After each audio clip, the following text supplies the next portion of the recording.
Hello, hello, hello. I haven't talked to you since last year. That's not true. Wait, Well, well, on the podcast, right? I guess we haven't talked since last year, like voice to voice. Yeah, Just been slacking. Bunch of the yeah, clickety clackety. What's yeah. new? Oh, not a whole lot. The Just year. same old, same old. Yeah, same stuff, different year. So I think this is is it the second week in a row we're not alone? Yes, it is. Well, I don't remember. Last 3 out of 4. Yeah, this is the last 3 of 4, including this one will be with a guest. That's pretty good. We're on a So roll with guests I now. will let our guest introduce himself. Hello, I'm the guest. My name's Jason Swett. I'm the host of the Ruby Testing podcast and big fan of this show. Good to have you. Jason. We've both been on your podcast. You sure have. Separately, because he couldn't handle the both of us together. No, that would be like guest overload. Too good for one show. No, it would just be me and Chris getting distracted for an hour, which is what happens on this podcast. So it's entertaining, at least, I hope. I hope. I don't know. So Jason, I'm gonna say your name as much as I can. All right. You mentioned you have the Ruby Testing podcast. Do you want to tell us a little more about kind of what that is, what you talk about, maybe some guests you've had on? Yeah, sure. So I'm a Rails developer, have been for a number of years. I started in like 2011 with Rails. And over the last year or so, I've kind of developed a focus of Rails testing. So mainly helping people who are new to Rails testing get comfortable with Rails testing. So I write all about that stuff at my website, codewithjason.com. And then in addition to the blog posts and stuff I put out, I do videos on YouTube, my podcast, and other stuff like that, teach classes, that kind of stuff. Awesome. Cool. So we were going to talk with you about doing that for legacy projects. What kind of projects have you worked on, like client stuff, or worked at companies on legacy projects, or what kind of things have you been on? Yeah, so just for a little bit of context, in my career, I've been both an employee and a freelancer at different times. So mostly for the last 5-6 years, I've been a freelancer. So I've had a chance to work on a lot of projects. And if you would believe it, most of the projects I've worked on have been legacy projects. So when you say legacy, what are we talking here? In terms of Ruby and Rails versions? Sure. So I find that most of the characteristics of a legacy project aren't really unique to Rails. They're kind of the same no matter what technologies you're working with.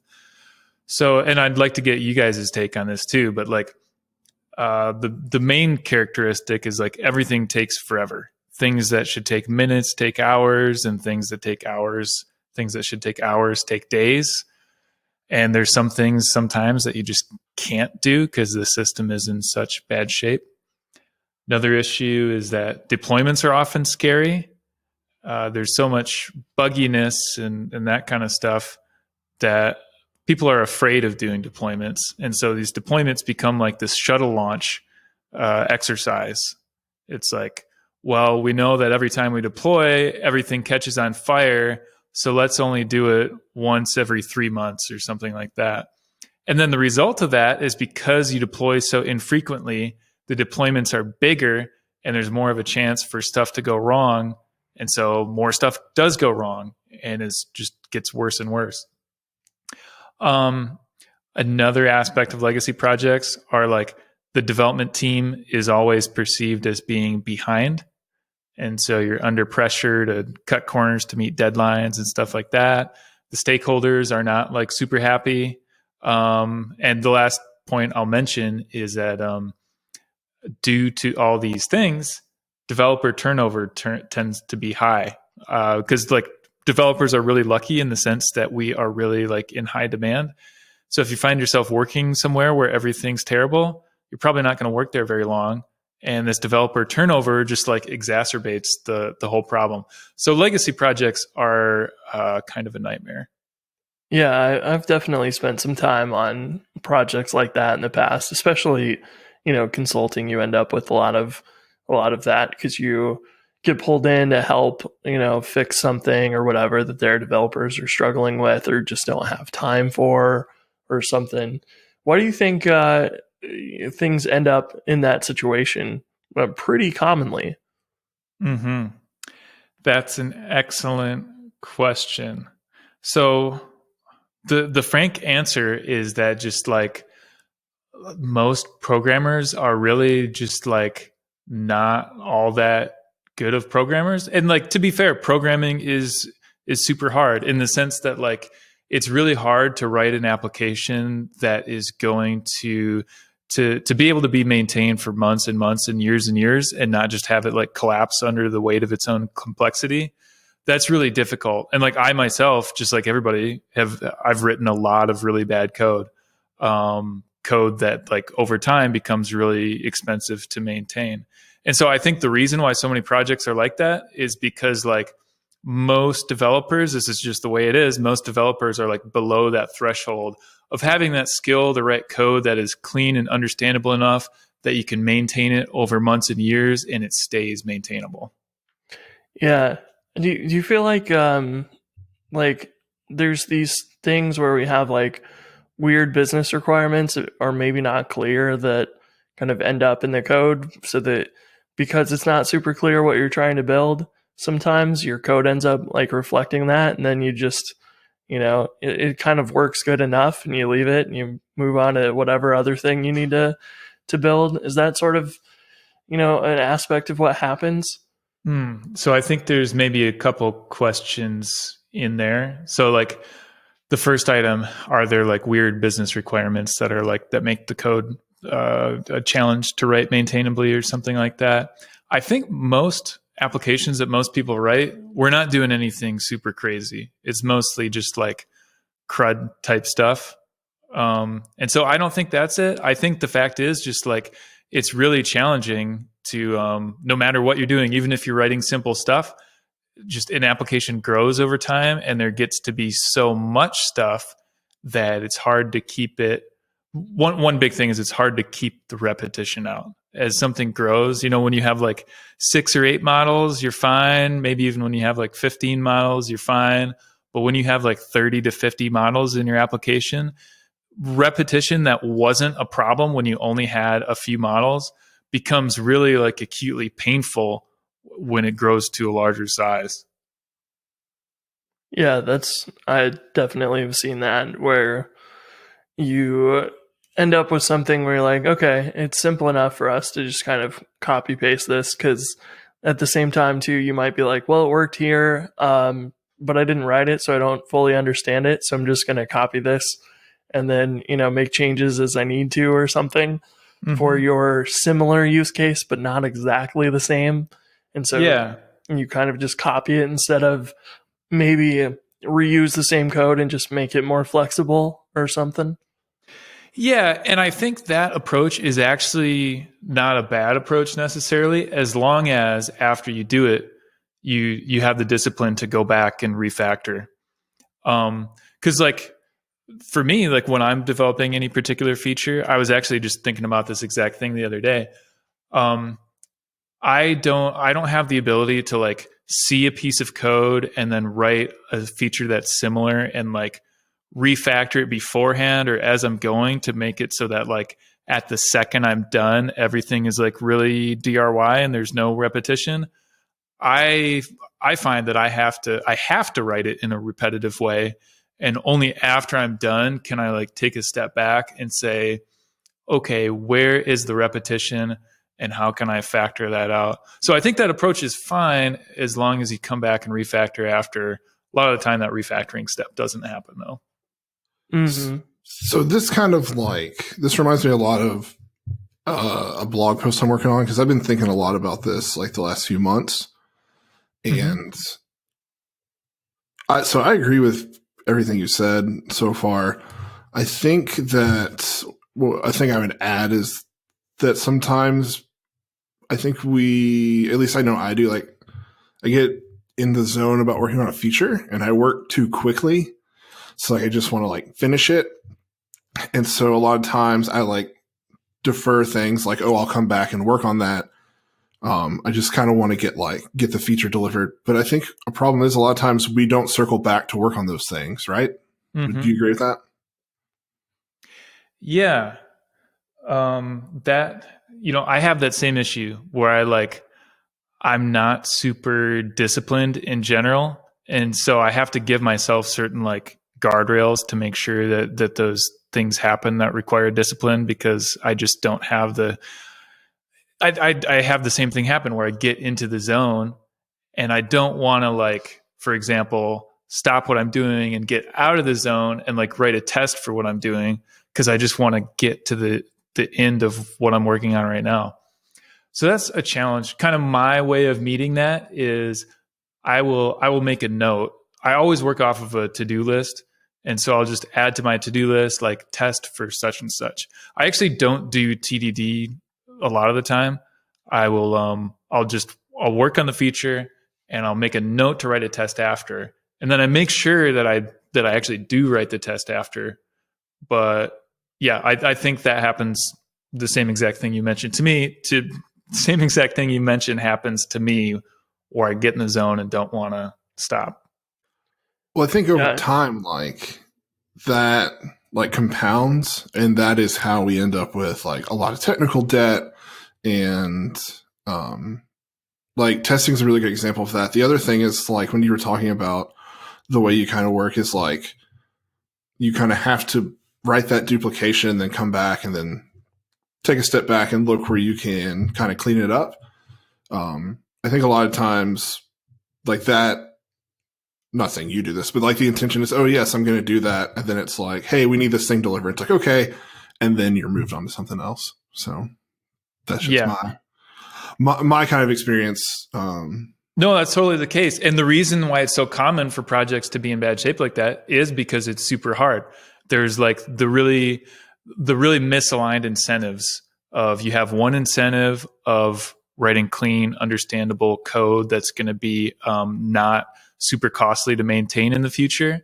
And you have the competing incentive of getting things done on a timeline that seems reasonable to your stakeholders. Those two incentives are totally opposed. And so that's what makes it really hard. Do you have any tips on helping align that better?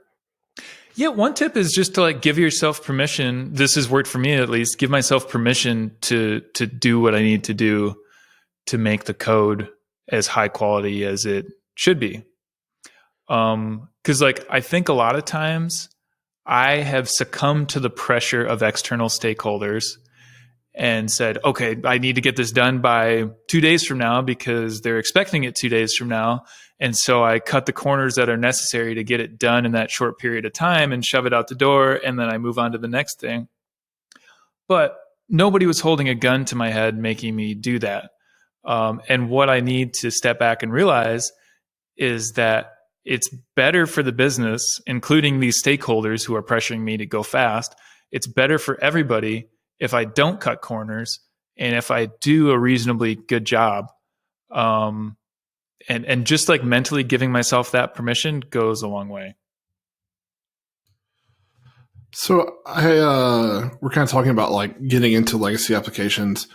I don't necessarily want to jump the gun, but I do want to ask, like, so what are some of like the first, like you've kind of defined what you consider like telltale signs of a legacy app. What are some of like the first steps you can take to try and remove technical debt, whatever it takes to kind of pull apart those complex layers? Yeah. So not to get too meta about it, but the first step is you have to like decide what your goals are, and you have to get some level of consensus in the team. So like, let's say you're on a team of 10 developers, and let's say I'm new to the team. If I go in there and I just start like making what I think are improvements, that's not necessarily going to get us to a good place in the long term. Because like, imagine this like code base that is kind of like homogeneously bad. If I go in and start randomly making improvements, then it goes from this like code base that's kind of all the same. And now there's like this one weird corner that I've touched, and I've like imposed my personal style there that's like different from the rest of the team's style. The code might be like more easy to understand in that area that I've touched, but the other developers come across it and they're like, wait, what's this like weird area of the code that looks different from everything else? It's structured in an unfamiliar way, all these things. That's not a good approach. So kind of the 0th step of this endeavor, if you want to turn things around, is you have to get consensus among the team. First of all, is like, does the team even understand that there's a problem? Does everybody agree that the code base needs improvement? Because if not, then you probably can't do anything about it. Like if everybody agrees that it's, acceptable and that's just the way things are, then you can't get everybody to fix this problem they don't think exists. So that's one part of it. But let's say it creates a lot of tension. Like you're almost wasting time to them. Yeah. And frankly, if you're working with those kind of people, my reaction is just to go work somewhere else because there's nothing that can be done with those people. But let's say, most of the time in my experience, the team wants things to improve. They recognize that the code is not as good as it could be. And so what I would want to do is just talk with everybody and say, okay, what do we think is bad today? What do we think it would mean for that stuff to be good? What are our goals for improving the code base? And kind of like actually, get everybody together in a meeting and make a list of these things, write that down somewhere, share it with everybody, and kind of come up with a plan for improving those things. So we can talk about like more details inside that, but that's how I would start at a high level. Cool. Chris, do you have any questions before we kind of move into that? No, let's dive in. Okay. Cool. And I would love to hear you guys' thoughts on this stuff as we go too, because I know that you guys have worked on legacy projects a bunch too. So feel free to jump in at any point. Yeah, I don't know that right now I have anything else to add, but I guess I'd just like to hear now, like, so you've identified these things like with the team. Do you have any examples like legacy code you've run into? Any examples that you can give where you've started to improve it, how it went, things like that? Yeah. So my like guidebook that I've used in doing this stuff is the book Working Effectively with Legacy Code by Michael Feathers. And one thing that he says, and I've totally found this to be the case, is that one of the main characteristics of legacy projects is that they're lacking in test coverage. He actually defines in the book, he says, what is legacy code? Legacy code is code without tests. I think that's kind of an interesting definition. I don't know if I'd exactly put it that same way myself, but that book has been really helpful. So given that legacy code usually doesn't have test coverage, there's this kind of chicken egg problem. The code needs to be changed in order to, So let's say I jump into a new legacy project. I'm tasked with making a change. I don't understand the code in the area where I need to make a change. And so I want to put test coverage on it so I can make the change safely. Because I don't want to make a change in an area of code that I don't understand and break something because I don't understand what I'm doing. The problem is, oftentimes in a legacy project, it's impossible to put test coverage on a piece of code because it's structured in such a way that makes the tests impossible. And what I mean by that is there's often like tangled up dependencies. So if I want to test like a certain class, I need to, in order to write a test, I need to spin up some test data and instantiate that class, put that class through whatever exercise it needs to in order to get into a testable state. Like I need to reproduce the conditions for testing that class. And then I need to make my assertion.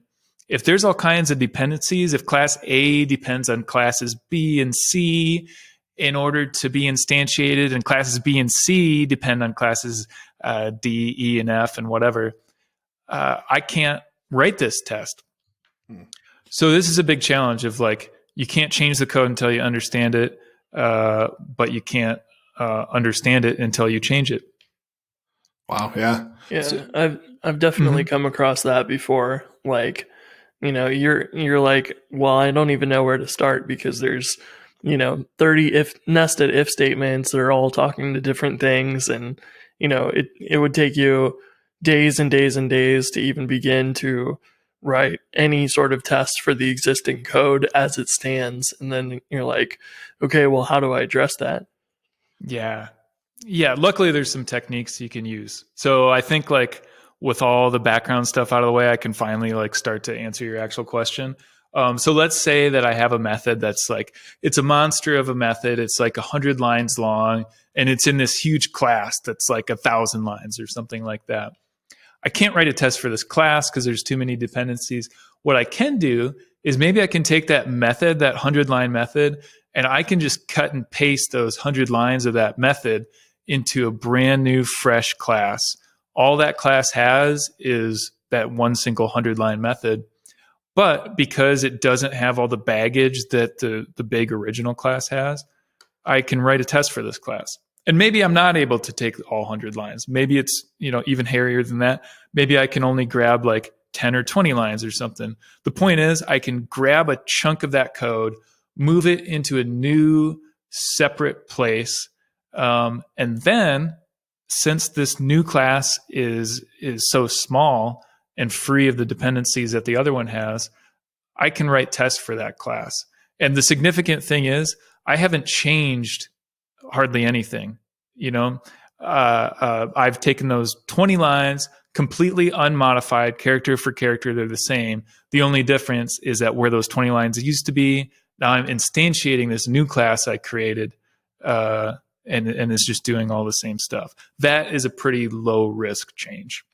So in those situations, how does it, what happens so that pulling it out allows you to set up your case ahead of time so that it's testable in that situation where it wasn't before?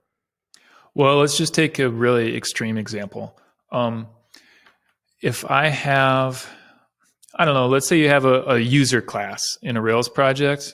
A user model is like often where you'll find like, those gigantic classes that do way too much stuff. And I can't instantiate my user model because it needs all kinds of other information in order to really be, I don't know, let's say to create an instance of a user, I need to have like first name, last name, email, address, all these dependent objects, like let's say an account, and then the account needs some other data and stuff like that. It's just really difficult to even instantiate a user. Are these associated objects, like, for the sake of the discussion, are they like active record relationships? Sure. Yeah. Let's say they are. I only ask because, like, when you're talking about like setting up the world, essentially, like to run tests, like active record, like the more intertwined I am in these tests, the more hard I realize it is to test. So I'm interested to hear what you have to say now. Yeah. So again, to like make a really extreme example, let's say the user class. Let's say you want to start writing tests for the user class. There's one method in the user class that this is extreme to the point of being silly, but there's a name method. So the name method just takes the first and last name and concatenates them. No, that example sucks. But let's say you just take one line or 5 lines or something out of some method in that user class and put it in, what's something that a user could do that's pretty minimal? Like confirming an account? Yeah.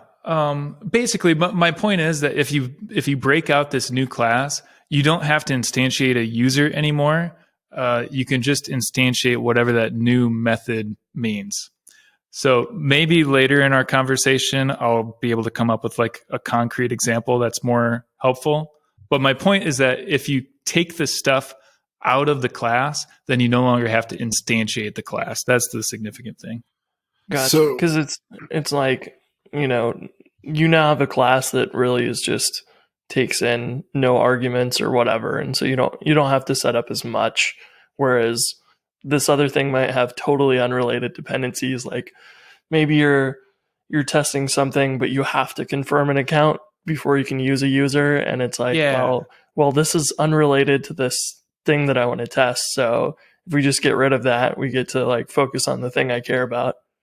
Yeah, that's exactly it. You did a much better job of describing that than I did. It reminded me when you were talking about this, one of the approaches that I did on a bunch of legacy projects, like especially anytime there's, 40 conditionals in some giant method, I would go through and pull out every one of the conditionals that I didn't understand, put them in their own method and try and give them a description that was whatever they were testing, try and name that, and then go back and replace that conditional with a call to that method so that it would be sort of describing everything as you read through the method. And then that allowed me to like finally understand what the heck was going on there. But the other thing was I could go and test those methods out individually really, really easily at that point. Yeah. Yeah, and that reminds me of another technique that can aid the understanding of a piece of code that's hard to understand, which is sometimes I'll do this. I'll take a chunk of, let's say, 10 lines of code, and I'll just comment out the whole entire 10 lines. Then I'll look at the first commented line, and I'll say, what do I think this does? I'll write an assertion for it. Maybe I have no idea what it does, and so I'll just write, expect blah, blah, blah to equal the number 1 or the string ASDF or something like that. I know that line is not going to give me that value, but I don't know what to expect, so I just put ASDF.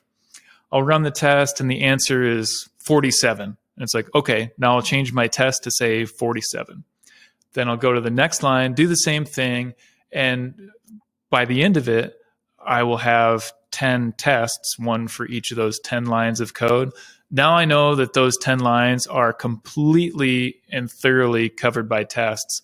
And then I can feel free to like change variable names, change the structure of the code and stuff like that. And usually what I find is those 10 lines of code that I'll end up with just like 3 lines of code, and it's now abundantly clear what they do. Mm-hmm.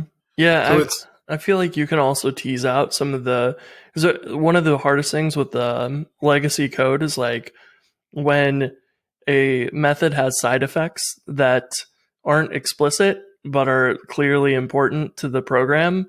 Those are the hardest to tease out, And so when you're doing that sort of work, you're breaking it down to the point of like, wait, why did we modify this instance variable here?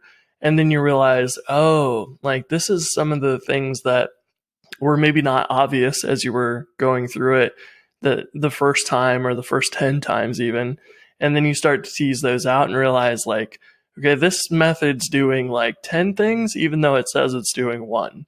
And those I feel like are probably where all of like anytime you're afraid of changing stuff, if it's not clear what it's doing, it's usually because there's weird side effects that aren't explicitly there. And so maybe when you catch those, you can go refactor them and say, okay, let's make that an official thing that we call as a method or something.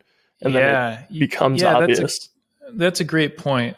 And that's a case in which you can't do that thing where you like copy 100 lines of a method and move it into its own class. By the way, that's called the sprout class technique. Okay. And it could be a good one where if you try it and you realize it's not working right after you moved it, then you realize, oh, like this is more entangled than I thought it was. Yeah, exactly. And so the thing that I do in those cases is like, if there's a 100-line method, I have a desire to break that out into its own class, but I see like on line 30, it starts to modify some instance variable, some kind of global something or other. then I'll say, okay, well, that's like off limits to me right now. Let me take lines 1 through 29 at least, and I'll move that stuff out. And then usually there can be some kind of way, because I think, the reason that stuff is hard to work with is because you're kind of modifying those instance variables are, I guess this is what they refer to as like mutability and immutability. So I like to try to take those things and change it from a value that kind of gets like passed around and modified by whoever, changing it to something that rather than that, you have like, you change it into things that are immutable. So you ask for it once rather than passing around a value that might get changed by whoever and you don't know. Yeah. Or even just, giving that piece of code an explicit method that you call that says, modify this. And you at least now have a name for it that you can like go and put in wherever you need. And that ends up, I feel like, helping no matter which way you go with that, as long as you can figure out what it's doing whenever you have these side effects. If you can figure out what and why, then you can start to just reorganize it in any way that you want so that it's a lot better in the future. But I always felt like those were the hardest to tease out in legacy projects. Yeah. I'm trying to think of like a concrete example. The thing that's coming to mind is like, imagine you see a line that's like result equals result dot sort or something like that.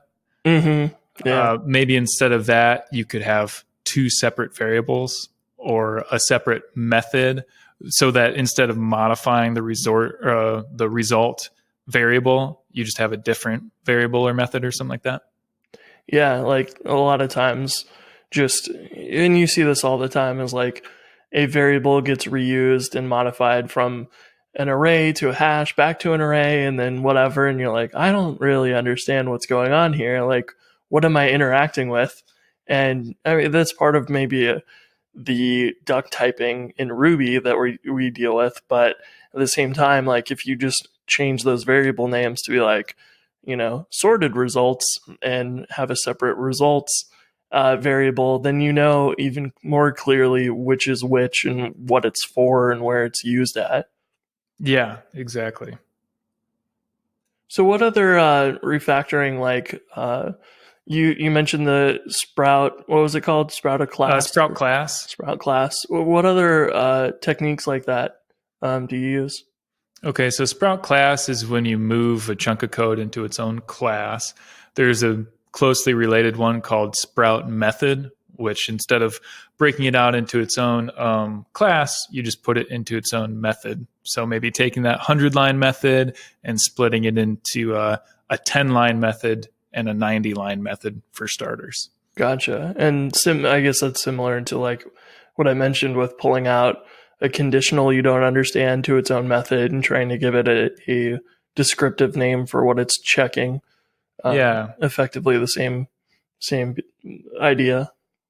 Yeah. And just by the way, like some of these refactorings are described in the book Refactoring by Martin Fowler. I just got that book like a couple months ago, and I found out that like, oh, hey, a lot of these things that I do all the time have names. So that book is really useful for that purpose. And did you Sprout class?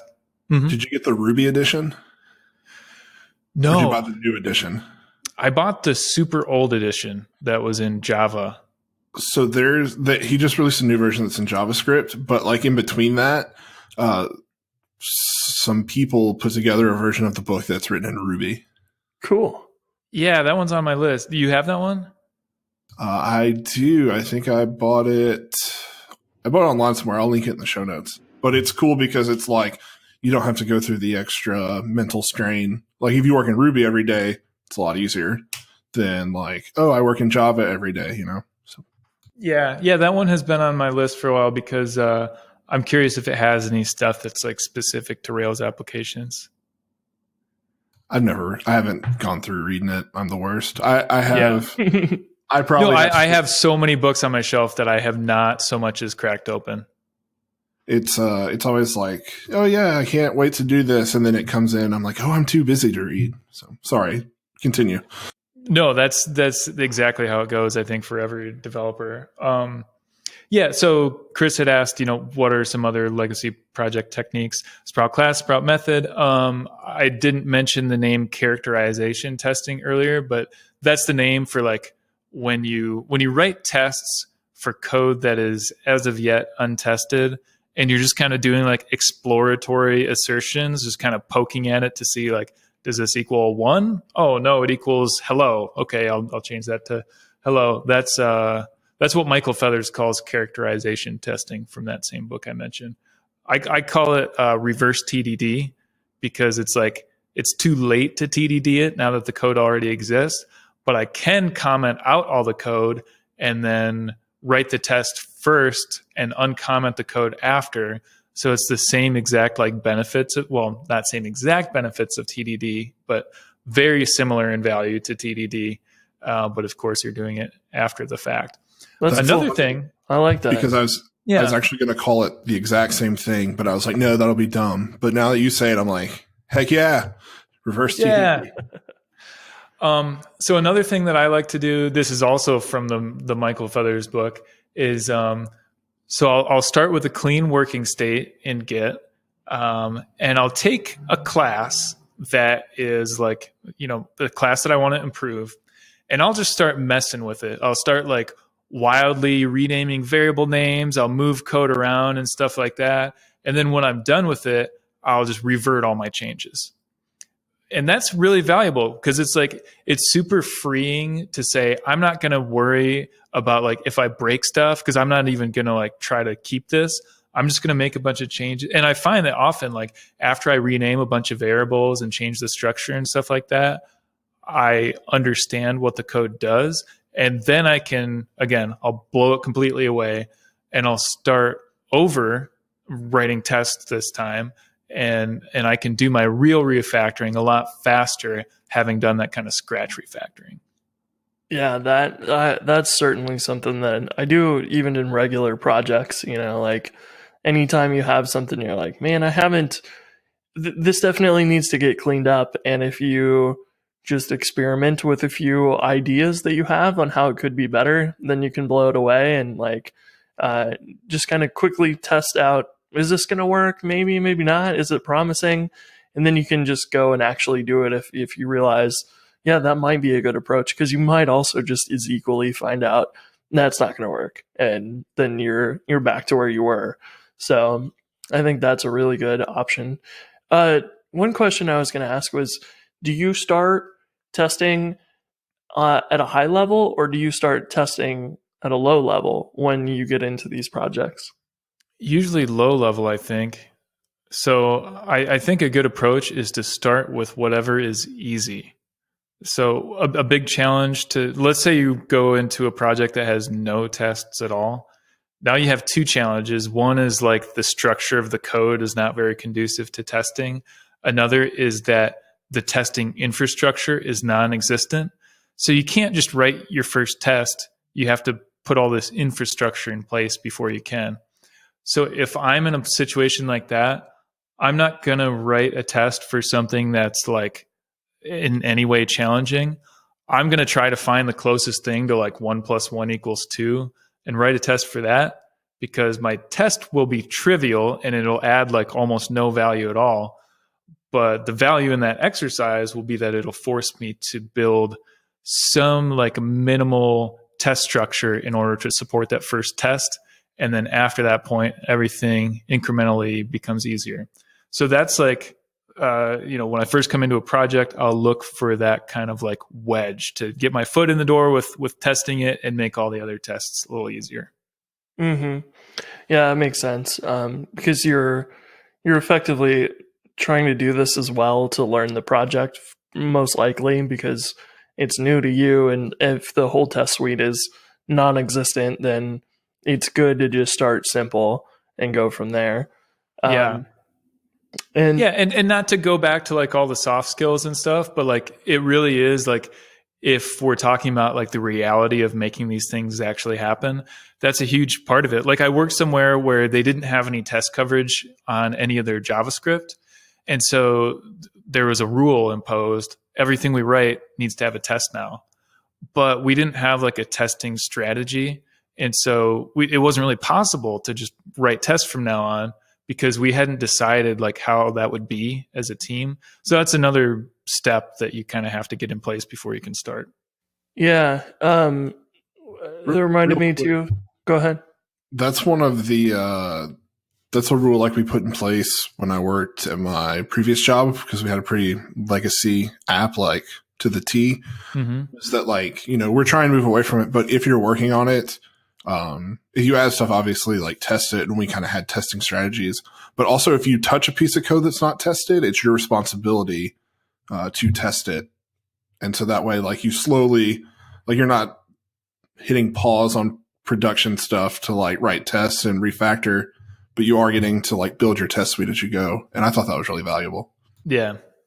Along those lines, I was going to mention one of the things I did when I inherit projects from clients or whatever, was anytime that their error tracking or whatever would come in and, let me know there's some bug, I would go and write tests for those to reproduce those. And that also helped, build up the test suite a little bit faster because you're like, I'm going to fix this regardless. I might as well just write a test for it to reproduce it and then have the test, from here on out as well. Yeah. Yeah. And that's a case where it takes I feel it takes extra discipline to write the test for that. Because when I find a bug, I want to fix it and get it done and deploy it as quickly as possible. And often writing the test for the bug fix will take 2 seconds, and then writing the test will take way longer. So, my point in saying that is if you, dear listener, find yourself having a hard time writing tests for that kind of stuff, you're not alone. It just really is super hard to do. Yeah. And I feel like that's where, you just have to have some sort of process you stick with to just, all right, we're going to do this. It's going to suck and it's going to be hard, but eventually it will get better. And once you have a lot of those, or even just a handful, it starts to be like, okay, well, now we know how to set up these tests, or we can refactor it so that these tests are going to be a lot simpler and our code will be simpler too.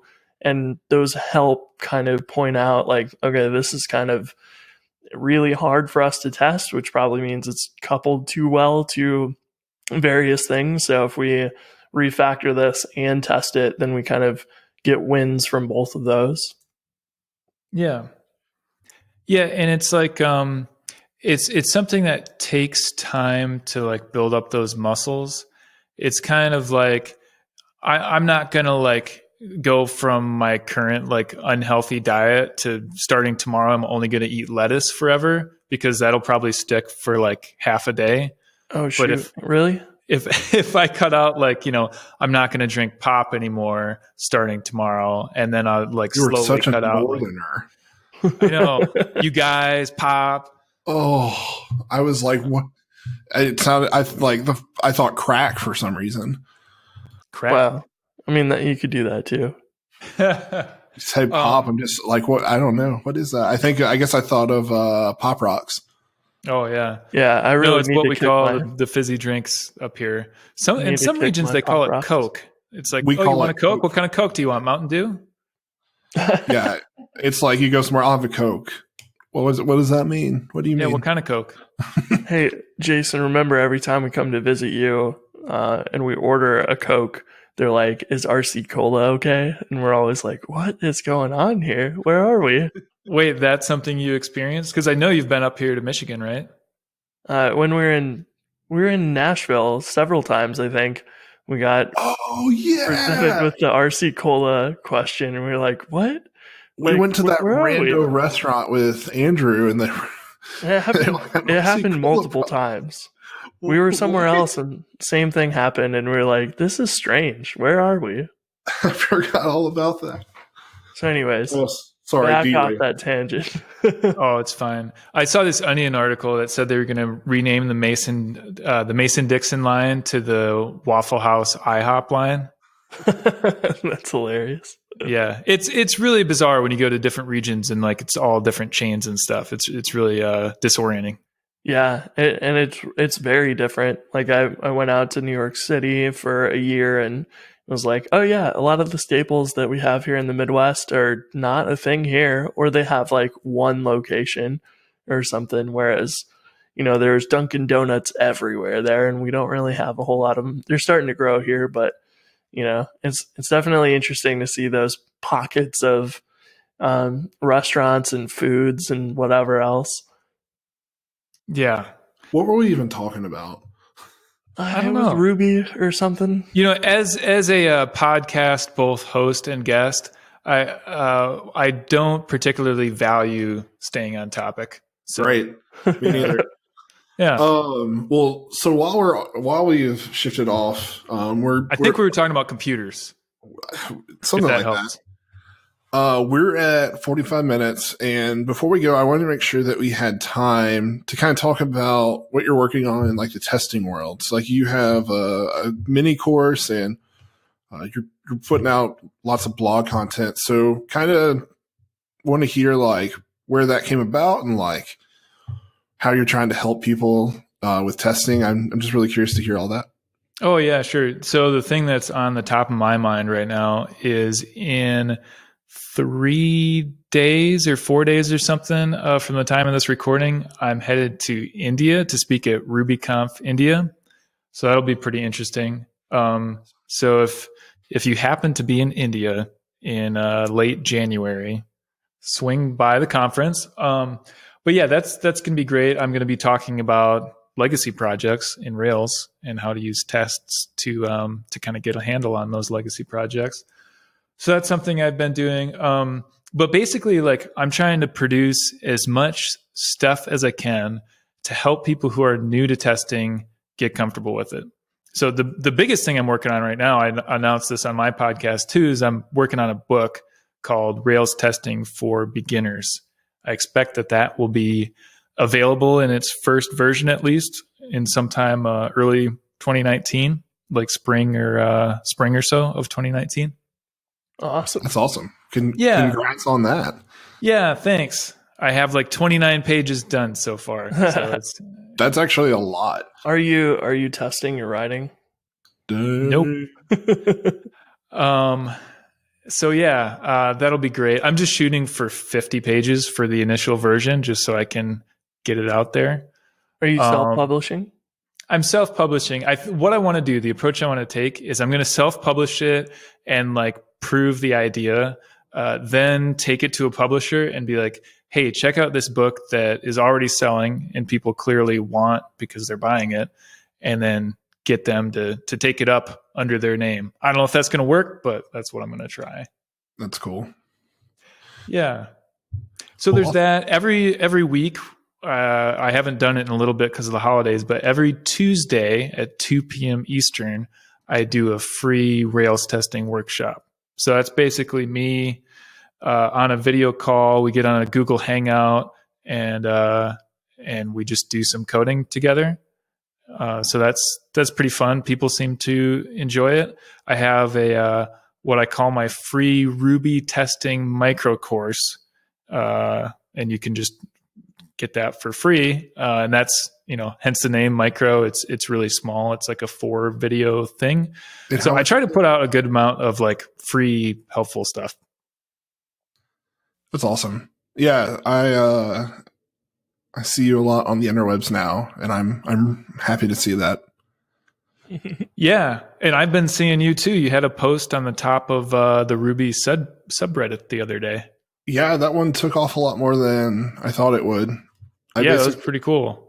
Basically, like, spent the last year kind of like twiddling my thumbs, being like, oh, should I keep writing Ruby? And then I just was like, yeah, I should. And so I wrote about it. And the coolest part of that was, like, I was sitting on the couch and talking to my wife, and I just stopped talking to her, and she's like, what's wrong? And I was like, Matt's just tweeted it out. And like, I just stopped talking. I didn't even know that. Awesome. Yeah, it was cool. It was like surreal to see your name like on there. So yeah, that's crazy. That's awesome. So where can the people find you on the internet? You can find me at codewithjason.com. That's a good starting point. I try to make it so if you land there, you can find everything else pretty easily. It's a cool domain name too.